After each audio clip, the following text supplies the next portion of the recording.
juga pembahasan kita pada hari ini adalah tentang energi panas bumi sebagai PLTPB ya. PLTPB itu singkatan dari pembangkit listrik tenaga panas bumi. Ya. PB-nya itu singkatan dari panas bumi. Ya. Subtopik pembahasannya ini ada pengertian energi panas bumi, kemudian keunggulan energi panas bumi, kekurangan energi panas bumi, mekanisme PLTPB, jenis-jenis PLTPB, dan yang terakhir ini ada PLTPB di Indonesia.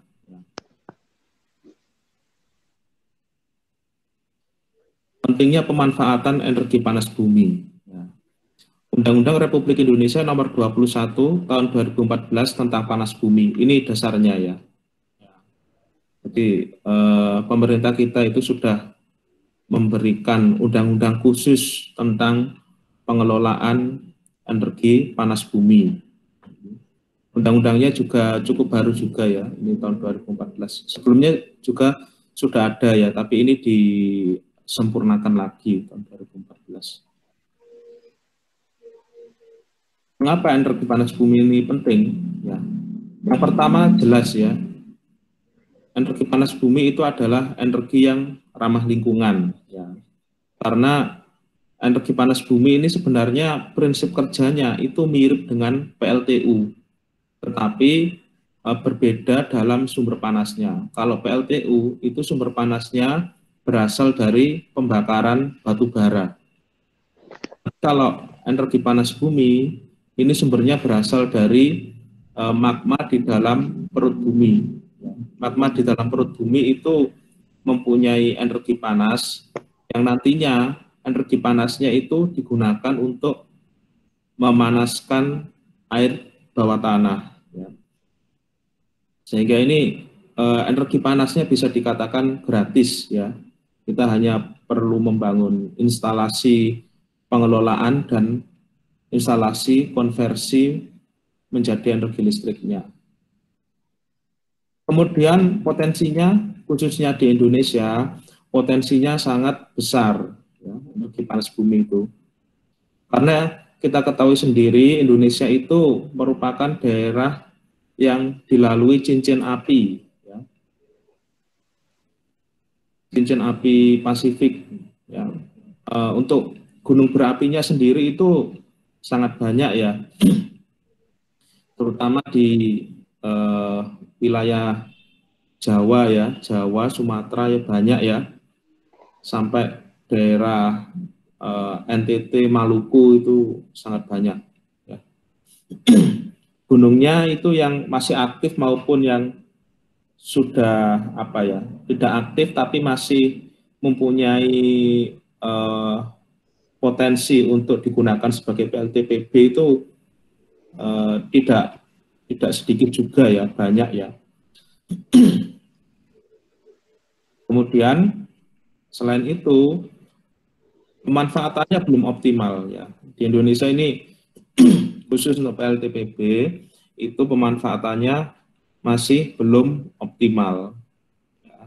Ini terkendala banyak ya. Kalau ini kendalanya bisa dari ini faktor kebencanaan. Ya.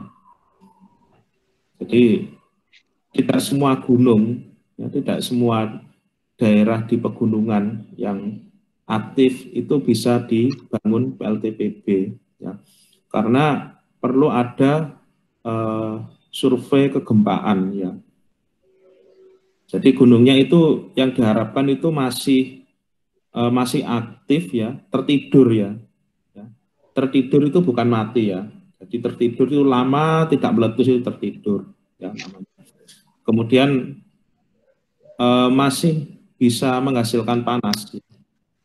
Itu yang biasanya digunakan untuk pembangkit listrik tenaga panas bumi.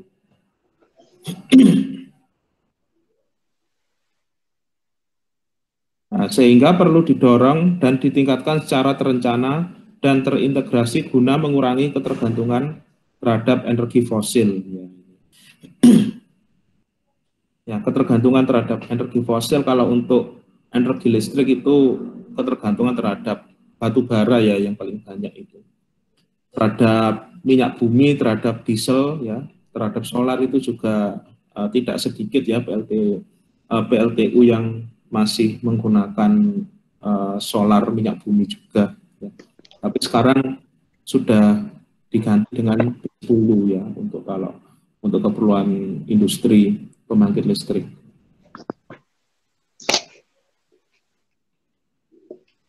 PLTU itu apa? Ini ada beberapa pengertian ya. Menurut komunitas panas bumi ya, itu adalah panas yang terdapat di dalam bumi. Ya, ini pengertian yang pertama.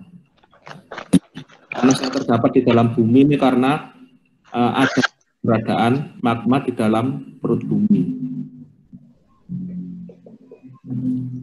Kemudian biasanya muncul di permukaan bumi akibat aktivitas vulkanik gunung berapi. Nah, jadi magma di dalam perut bumi yang dalam sekali itu naik ke kerak bumi ya,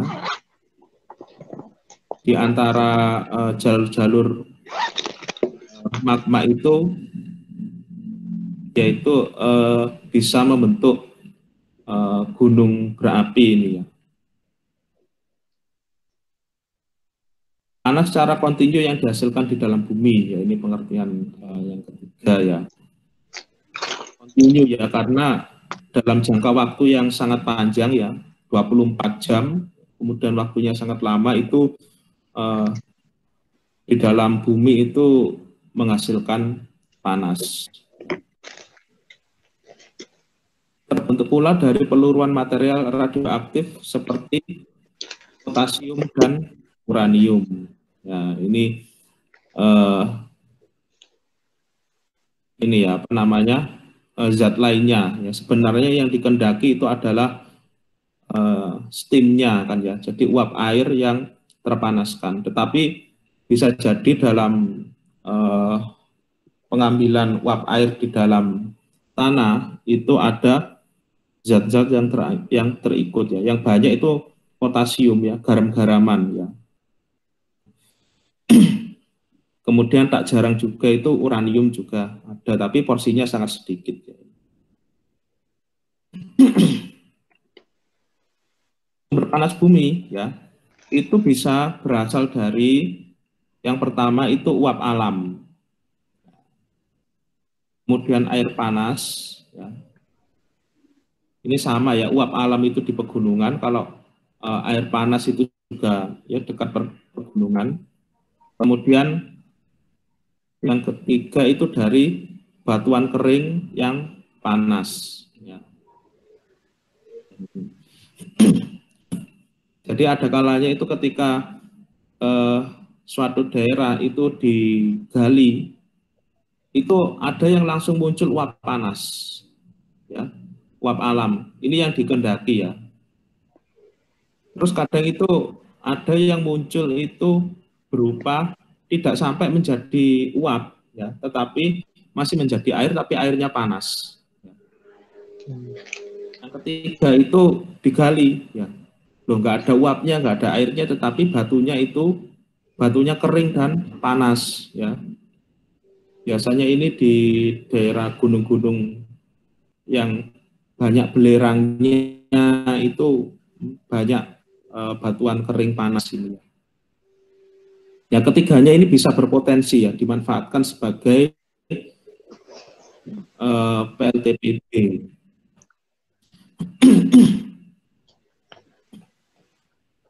Keunggulannya, ya, PLTPB itu keunggulannya itu yang pertama ya, dari sisi penggunaan lahan yang lebih efisien. Ya. Ini ada tabel ya. Ini ada power source, ada geothermal, nuklir, coal. Ya, ini dapat dilihat bahwa untuk geothermal ini butuh lahan sekitar 1-8 AC per MW ya. AC itu akre ya, 1 akre itu sekitar setara 0,4 hektar ya. Ini megawatt ya, bukan miliwatt ya, ini Ini salah saya tulisnya ini. N-nya N besar seharusnya ya, megawatt. Ya. Per megawattnya sekian. Ya. Dibandingkan dengan pembangkit listrik tenaga nuklir dan batu bara, ya, pembangkit listrik tenaga geotermal ini cenderung lebih membutuhkan lahan yang lebih lebih sempit, ya, tidak banyak memakan lahan. Ya karena apa ya? Karena instalasi unit pemanasnya itu sudah dari dalam perut bumi langsung, ya, jadi tidak perlu membangun instalasi pemanas lagi.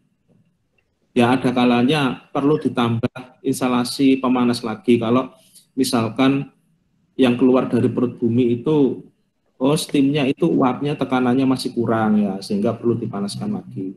Ya, nanti pada jenis-jenis PLTPB akan dibahas tentang itu. Kemudian keunggulannya itu biaya instalasi lebih ekonomis dibanding PLTU. Ini jelas ya karena ya seperti kata saya tadi itu tidak perlu unit pemanas baru ya. Bila pun menambah unit pemanas baru itu tidak unit pemanas sebesar PLTU batubara. Kemudian produksi karbon yang lebih rendah dan ramah lingkungan. Ya, ini. PLTPB itu kalau tanah digali ya, tanah digali kemudian dia mengeluarkan uap dan air, ya, uap panas dan air panas itu pencemarnya ya karena berasal dari batuan ya, itu karbonnya ada tetapi tidak banyak. Ya.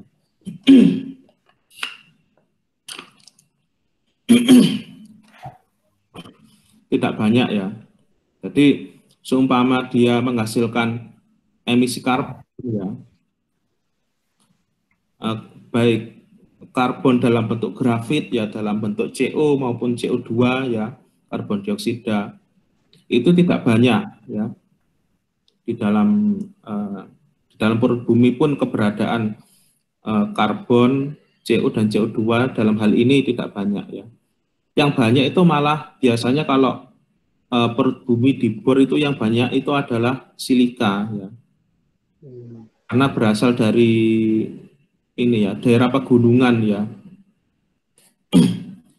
Pegunungan dan batuan ya, batuan yang melebur ya. Karena keberadaan magma itu yang banyak itu silika ya. Sangat banyak. Nah, kemudian keunggulannya lagi 100% renewable ya, ini jelas ya. 100% renewable ya. Ini karena panas bumi itu termasuk energi yang habisnya sangat lama ya, sangat lama. Kemudian yang kelima, ini mampu berproduksi secara kontinu ya. Karena panasnya itu 24 jam ya.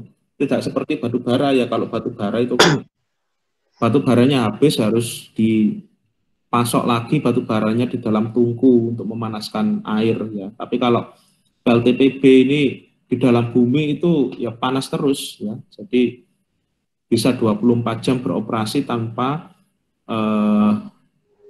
tambah bahan bakar ya.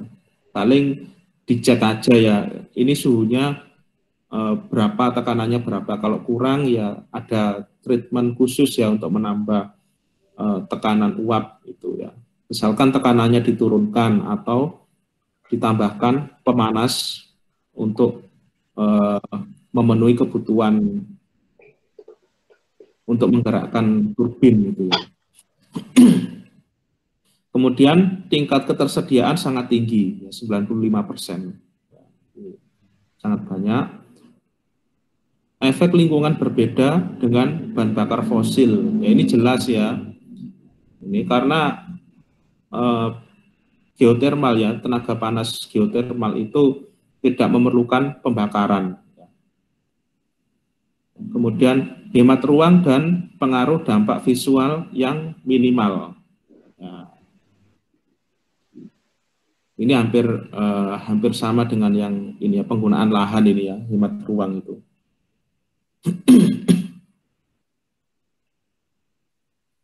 Nah, meskipun kelebihannya banyak, ini ada kekurangannya. Ya. Kekurangannya itu yang pertama itu adalah biaya modal besar. Karena perlu ini ya, pengeboran yang ya bisa dikatakan cukup dalam ya. Pengeboran yang cukup dalam untuk mengambil uap air di dalam tanah gitu ya. Saya rasa kalau modal yang besar ini tidak hanya ini ya, tidak hanya dialami oleh PLTPB ya. Pembangkit listrik tenaga uap PLTU itu juga sama, malah lebih besar lagi ya. Cuma kalau dibandingkan dengan misalkan pembangkit listrik tenaga angin ya, atau pembangkit listrik tenaga mini hidro ya, masih jauh lebih mahal ini ya. Kemudian ya, yang kedua itu mempengaruhi kestabilan tanah di sekitar pembangkit listrik ya. Ya namanya aja tanahnya dibor ya. Dibor kemudian pasti mengganggu kestabilan ya, ada keretakan di sekitar pengeboran itu ya. Sehingga mungkin ada uap yang apa ya, yang masuk ke retakan-retakan itu sehingga keluar di tempat yang tidak dikehendaki uapnya itu ya. Yang ketiga ini adalah loud noise ya, jadi pencemaran suara ya. Ya ini karena menggunakan ini ya, turbin dan generator. Ya ini saya rasa semua industri pasti ada loud noise-nya. Ya ini noise-nya ini bisa berasal dari air drilling ya, sekitar 85 sampai 120 dBA. Ya ini cukup ini ya, cukup apa, mengganggu ya. Kita itu dikatakan terganggu ya. Kalau setiap orang itu berbeda-beda ya, tapi kalau standarnya biasanya dikatakan mengganggu itu di atas 60 dBA ya. Desibel ya dBA itu. Kemudian ada mood drilling. Ya, ini ketika pembangunan ya, ini mood drilling. Ketika dibor kemudian keluar mood itu kan lumpur ya, keluar lumpurnya. Ini 80 ya. Ini pantas ya, suara orang ngebor itu pasti kan bising sekali. Discharge well after drilling. Ya. Pembangunan apa? Setelah dibor kemudian supaya pipanya itu tidak, kalau kena gempa tidak patah atau gimana ya, itu dibangun well ya, tembok ya. Jadi pipanya itu dicor di dalam tanah. To remove drilling debris ya, up to 120. Ini sangat sangat mengganggu. Well testing, kemudian ada diesel engine, to operate compressor and provide electricity. Ya. Ada bagian kompresornya juga. Ya. Kompresor ini nanti dia yang akan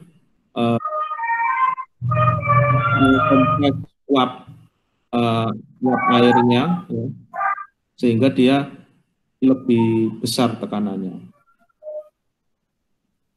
Kemudian alat-alat mesin yang lain ya, heavy machinery for earth moving during construction up to 90. Ya, kebanyakan noise-nya itu pada tahap pembangunan ya. Ketika tahap pengoperasian mungkin pada ini ya, diesel engine-nya ini aja.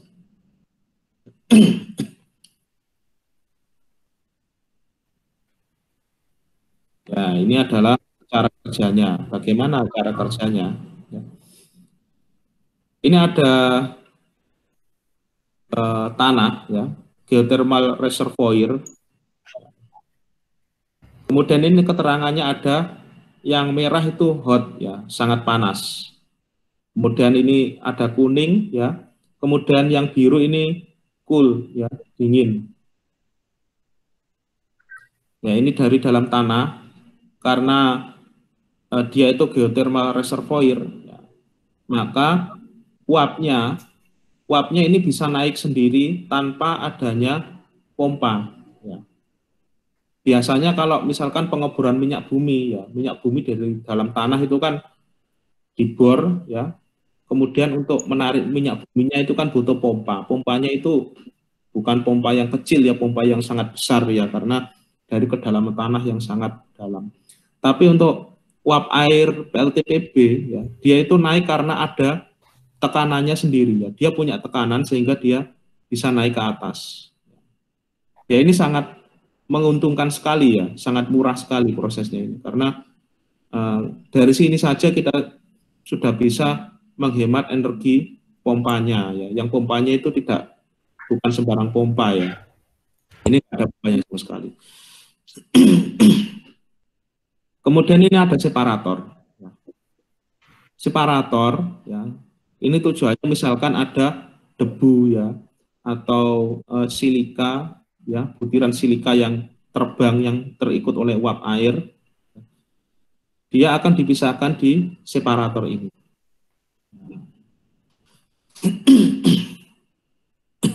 Nah, selain itu kalau misalkan uapnya ya, uapnya itu ada campuran liquidnya ya. Karena biasanya yang keluar dari dalam bumi itu bentuknya masih saturated steam ya. Ya, sekilas steam itu ada dua ya. Steam itu ada dua, yaitu saturated steam ya, atau steam jenuh. Yang kedua itu superheated steam ya, atau steam yang terpanaskan ya. Bahasa Indonesianya kok aneh ya, steam terpanaskan ya. Ya intinya ada dua lah ya, saturated steam dan superheated steam.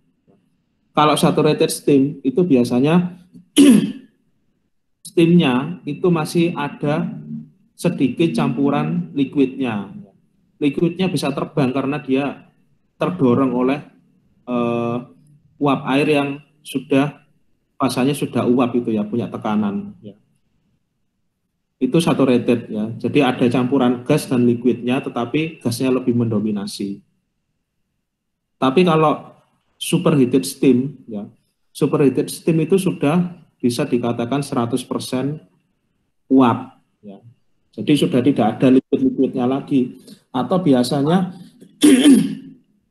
mungkin di ATK kalian pernah dengar ini ya, dry steam ya. Atau belum pernah ya. Di termo nanti ya. Jadi superheated steam itu biasa disebut juga dengan dry steam ya. Steam kering ya. Kering karena tidak ada air dalam fase liquid ya. Ya, yang keluar di sini dari dalam bumi ini adalah saturated steam ya. Di sini dipisahkan ya dari pengotor dan air ya. Sehingga yang naik ke atas di sini merupakan uap semua. Uap. Ya, uapnya di sini dia akan uap ini punya tekanan ya yang sangat besar sehingga dia bisa menggerakkan turbin. Ya. Turbinnya ini nyambung ke generator ya, generatornya berputar ya, menghasilkan listrik AC. Nah, kemudian steam yang sudah digunakan untuk memutar turbin ini dialirkan ke unit pendingin. Nah, makanya di sini ada cooling water. Cooling water ini sebenarnya bisa berasal dari air sungai ya. Air sungai tentu saja yang sudah dimurnikan. Ya. Cooling water itu biasanya prinsipnya berdasarkan air yang hanya diputar-putar ya. Karena tersirkulasi, dia kontak dengan udara, ya, udara itu berfungsi sebagai pendingin dia. Nah, air pada cooling water, ya, dia akan berkontak dengan steam, sehingga steamnya ini suhunya akan turun, ya, lama-lama dia mengembun dan berubah jadi liquid.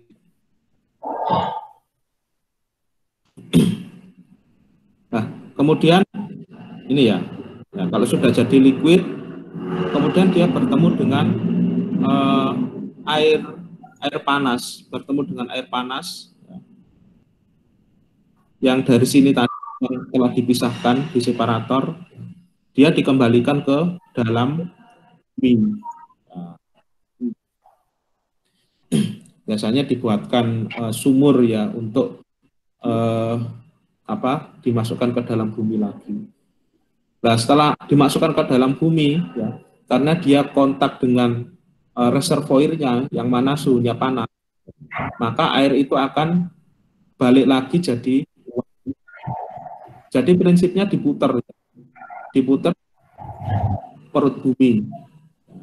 Perut bumi itu berfungsi sebagai reservoir panasnya ya, atau geothermal reservoirnya.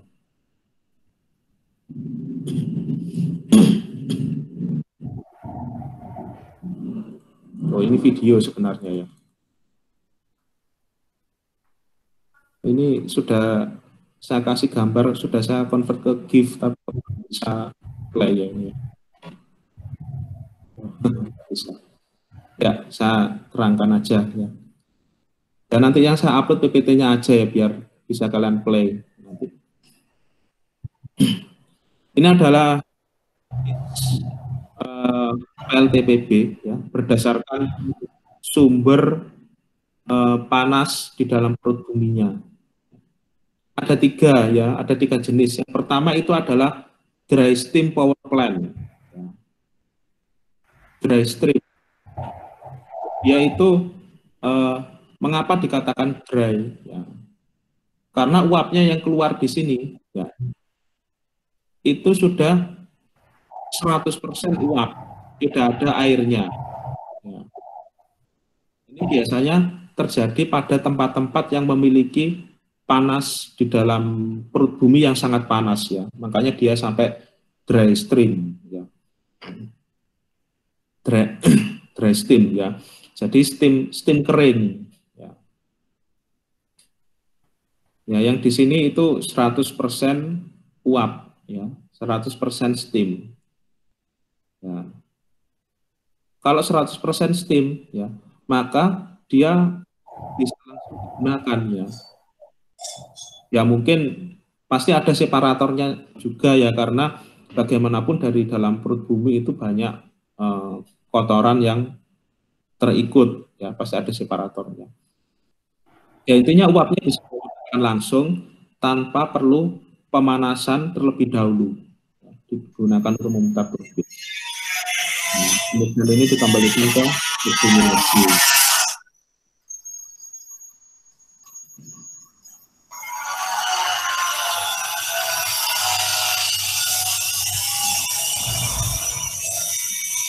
Halo?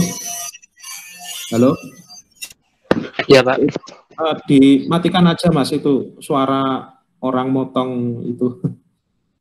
Ya, sampan mute aja ya.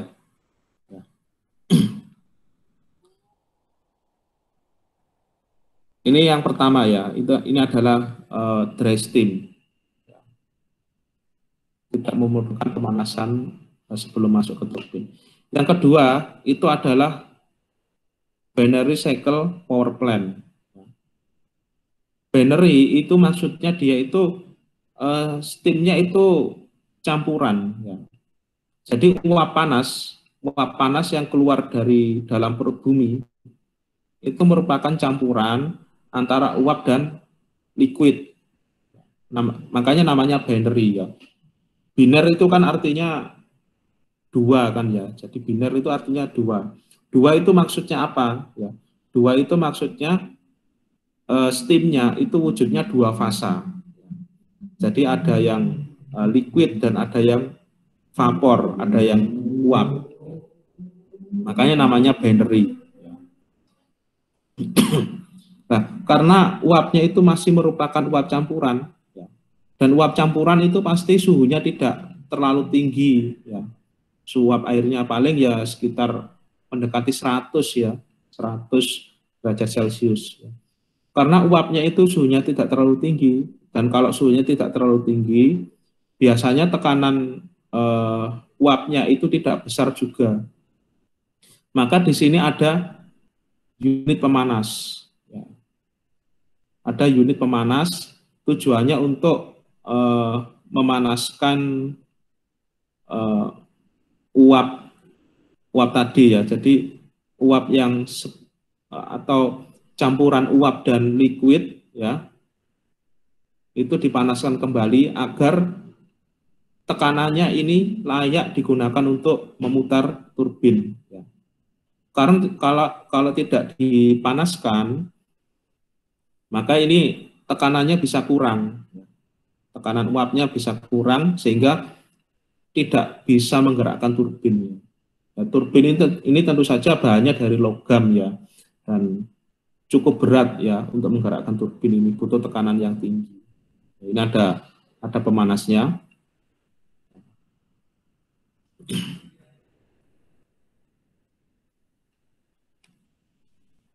Kemudian tipe yang ketiga, ya, ini adalah flash steam power plant. Ya, flash steam ini yang keluar dari dalam perut bumi ini bukan uap, tetapi air panas. Ya, yang keluar itu air panas, sehingga dia itu ditampung terlebih dahulu dalam flash tank. Ya. Nah, ini namanya flash ini berasal dari kata sistem pemanasnya menggunakan flash tank. Jadi kalau di termo 2 itu kan ada yang namanya itu atau di OTK ya, OTK 3 ya seingat saya itu ada yang namanya flash heating. Ya. Flash heating itu adalah pemanasan dengan cara yang sangat cepat. Ya. Ya, biasanya atau ini ya, di dalam flash tank itu ada dua kemungkinan, bisa dipanaskan dengan sangat cepat atau tekanannya diturunkan dengan sangat ini ya, diturunkan dengan sangat drastis, dengan sangat cepat. Sehingga di dalam flash tank air panas itu bisa menjadi uap. Uap tadi akan digunakan untuk menggerakkan turbin ini. Jadi berdasarkan sumbernya itu ada 3. Yang pertama itu uapnya itu sudah dalam bentuk superheated. Yang kedua itu uapnya dalam bentuk saturated. Ya, saturated itu masih ada campuran airnya. Yang ketiga ya, dia itu yang keluar dari dalam perut bumi itu wujudnya air panas ya. Yang ini gambarnya wujudnya air panas yang keluar dari perut bumi.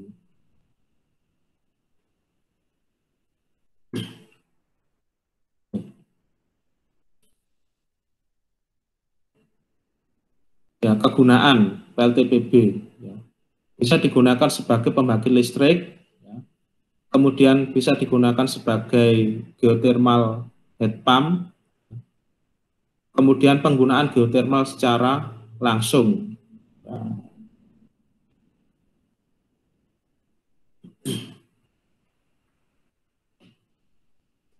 Nah, kalau pembangkit listrik kan jelas ya kayak PLTPB.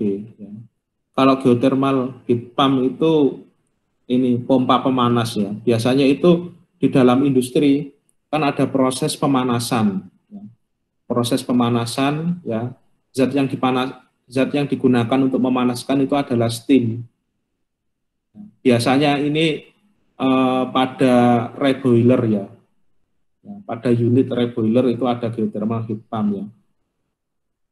Kalau daerahnya itu berpotensi ya digunakan sebagai geothermal heat pump. Kalau penggunaan geothermal secara langsung ya, kalau yang ketiga ini ya paling sering dijumpai ya untuk pemandian ya, pemandian air panas ya. Kalau di Malang ini mungkin di mana ya, Cangar ya. Kalau di Mojokerto itu ada di daerah Pacet.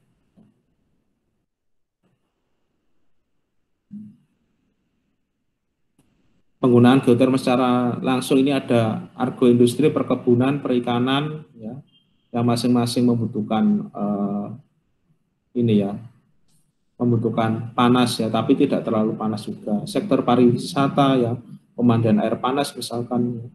Kemudian media pengobatan juga ya, Kan kadang itu ada media pengobatan, kemudian orangnya disuruh masuk ke dalam air panas ya, tapi ya nggak terlalu panas juga ya.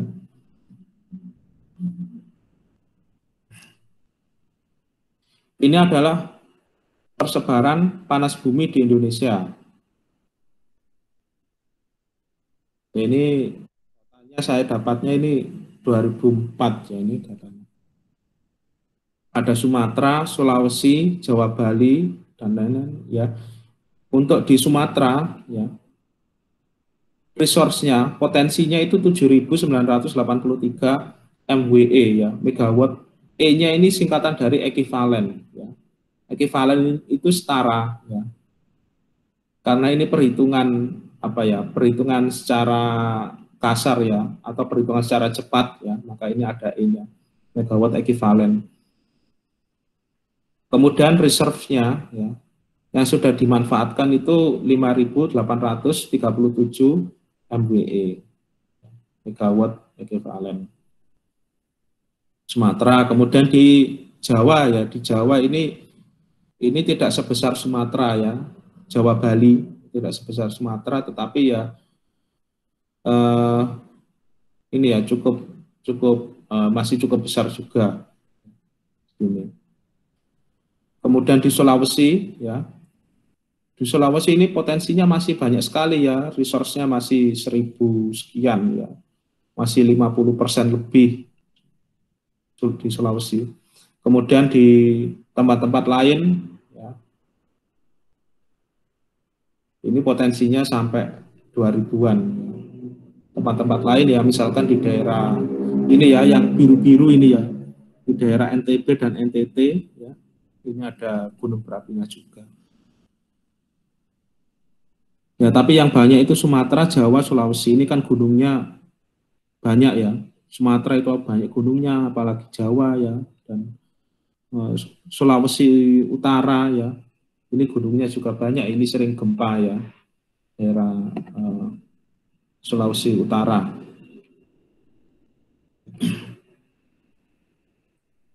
Nah, kemudian untuk perhitungan estimasi potensi energi geotermal, ini ada dua metode ya. Yang pertama itu metode perbandingan dan metode volumetrik. Ini penting ya, sebelum membangun PLTPB itu harus ada dua perhitungan ini. Ya kalau di PLTA itu seperti perhitungan kemarin kan ya, itu ada diukur debitnya berapa, tingginya berapa ya. Kalau di PLTB itu ada dua metode ini. Yang pertama metode perbandingan, ya, estimasi potensi sumber daya spekulatif, ya, kemudian menggunakan cara statistik sederhana. Ya, ini ya namanya aja perbandingan ya, membandingkan dengan mengasumsi luasnya sekian ya, berarti bagaimana nanti perbandingannya. Kemudian yang kedua metode volumetrik, ya, estimasi potensi energi panas bumi digunakan pada kelas sumber daya hipotesis sehingga cadangan terbukti. Nah, kalau yang metode volumetrik ini lebih detail ya perhitungannya. Cuma kalau metode volumetrik ini butuh data yang banyak ya. Jadi dari porositas batuan, porositasnya bagaimana ya. Kemudian kalau misalkan steamnya ini kalau antara misalkan bulan pertama, bulan kedua, bulan ketiga itu bagaimana ya, ini lebih rumit ya kalau metode volumetrik ini. Kalau metode perbandingan ini untuk survei awal lah ya. Tapi metode perbandingan ini digunakan di awal, nanti lebih detailnya di metode volumetriknya. Nah, ini adalah metode perbandingan. Prinsip dasarnya menyetarakan besar potensi suatu daerah dengan daerah lain yang diketahui potensinya dan memiliki kondisi geologis yang sama. Nah, misalkan gini, Jawa dengan Sumatera, yaitu geologisnya relatif sama, ya, sehingga sumber geotermal di Sumatera itu disetarakan dengan sumber geotermal yang ada di Jawa. Ya, kayak gitu. Nah, Sehingga dari penyetaraan ini muncul perkiraan potensi energi. HL ya, HL itu ini besarnya sumber daya dalam megawatt ekuivalen. Masih ekuivalen ya, karena dia prediksi. Sama dengan A kalikan QL. A itu luas daerah prospek panas bumi. Luas daerah yang prospek ya, yang berpotensi digunakan sebagai pembangkit listrik tenaga panas bumi. QL itu adalah daya listrik yang dapat dibangkitkan per satuan luas. Misalkan ini satuannya per kilometer persegi, yaitu berapa megawatt ekuivalen. Kalau metode volumetrik, ya, prinsip dasarnya menganggap reservoir panas bumi sebagai suatu bentuk kotak. Ya, jadi ada modelnya. Volumenya dapat dihitung dengan mengalihkan luas sebaran dan ketebalannya.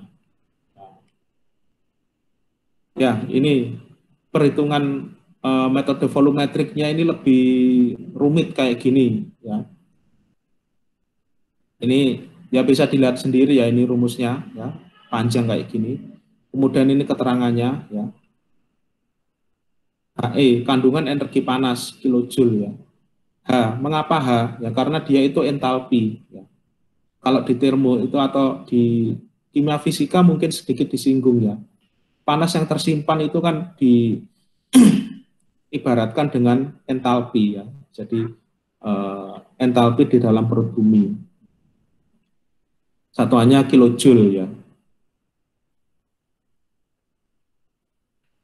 Nah, kemudian A-nya ya luas area, kemudian ada H kecil ya. Ini bukan tabel ya, tebal ya ini ya. Ini saya salah ketik ini ya. Tebal reservoir ya, meter. T-nya ini suhu, SL saturasi air fraksi. Nah, jadi lebih detail ya. Ada SL, ada SV ya. Kalau ada airnya itu fraksinya berapa, kalau ada vapornya fraksinya berapa. Kemudian ada UL, energi dalam. Ya, steam itu punya energi dalam. Misalkan sama-sama saturated steam, satunya suhunya 110, satunya suhunya 120, energi dalamnya itu berbeda. Ya, kalau di termo ya nanti ada ini energi dalam ya. Ada UL, ada UV ya. Kalau L itu pada liquid, kalau V itu pada uap.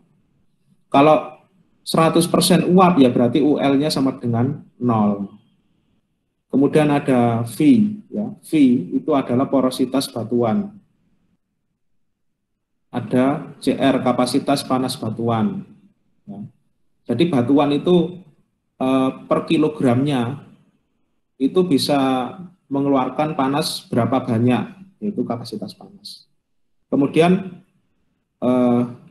ada densitas batuan, ada densitas air, ada densitas uap. Ya. Jadi lebih rumit ya kalau pendekatan volumetrik.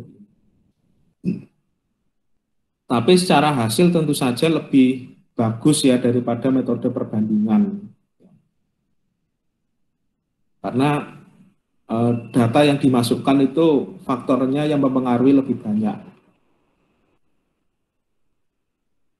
Nah, ini terima kasih kepada mahasiswa teknik kimia angkatan 2015. Ya. Ini PPT-nya dulu kuliahnya anak angkatan 2015, kemudian direvisi dan saya sempurnakan kembali. Ya, jadinya PPT sekarang. Ya, daripada disimpan di drive, mubadir ya. Buat apa ya kalau mubadir, ilmu ditimbun aja ya. Saya pakai aja. Dan biar manfaat ya maksudnya, manfaat buat saya, buat kalian ya, buat mereka juga jadi ilmu yang bermanfaat juga. Terima kasih.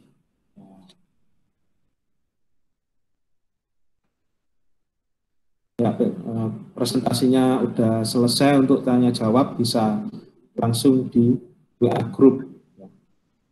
Ya mungkin untuk beberapa istilah seperti saturated dan saturated itu baru ya bagi kalian ya. Nanti bisa kalian tanyakan aja ya di via WA group. Atau di buku termo banyak ya, saturated dan superrated itu apa? Kayaknya di buku ATK juga ada ya, cuma nggak sebanyak di termo.